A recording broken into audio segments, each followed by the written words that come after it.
On a gagné?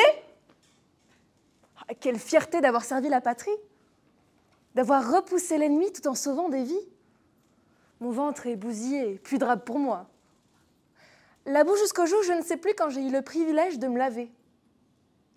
Mes pieds complètement trempés, glacés, anesthésiés. Enfin, mes pieds. Il doit bien en avoir un qui traîne quelque part. Je passe le temps à grignoter ce que j'ai sous la main. Ça ne vient pas de ma cantine, mais de l'arrière. Le secret, c'est de penser à de la barbaque. Et même de la soupe froide au quignon rassis devient délicieuse. On dirait de la viande avariée. Tiens, en parlant de barbaque, le boucher d'à côté avait offert à mon épouse et moi une bonne entrecôte. La chance. Maintenant, tout est bien différent. Loin de chez moi, sur ce front sanglant, je m'élance prêt à tout affronter. C'est un ennemi invisible que je dois combattre. Mais par où commencer? Dans un pays que je ne connais pas, une langue que je ne comprends pas, une culture qui ne m'accepte pas. Des tirs, des cris, des obus, des poilus. Entendez-vous mugir, ces féroces soldats? En versant le même sang, vous gagnerez les mêmes droits. Que des bobards. On m'a promis la gloire et la victoire, une nationalité et un foyer, la liberté et l'égalité.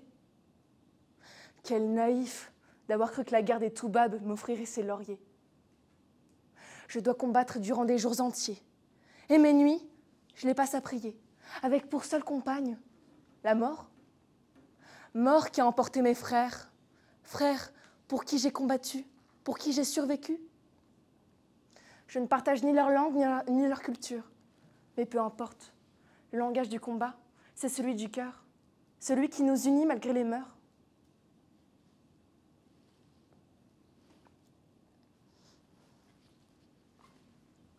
Il y avait cet homme, un peu chétif, les mains tremblantes, les joues creusées. Capitaine Libis. Nous passions nos soirées à discuter de nos familles, nos loisirs, notre vie d'avant.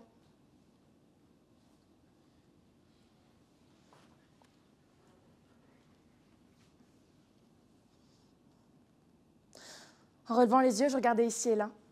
Certains avaient le regard vide, en pensant aux morts qui n'avaient plus la force de pleurer.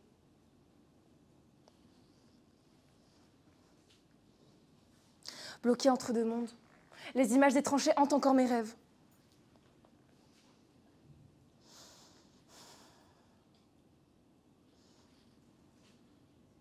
Ma dernière force, je la consacre à vous conter mon histoire, pour ne pas être qu'un simple nom sur une cantine, mais bien un humain.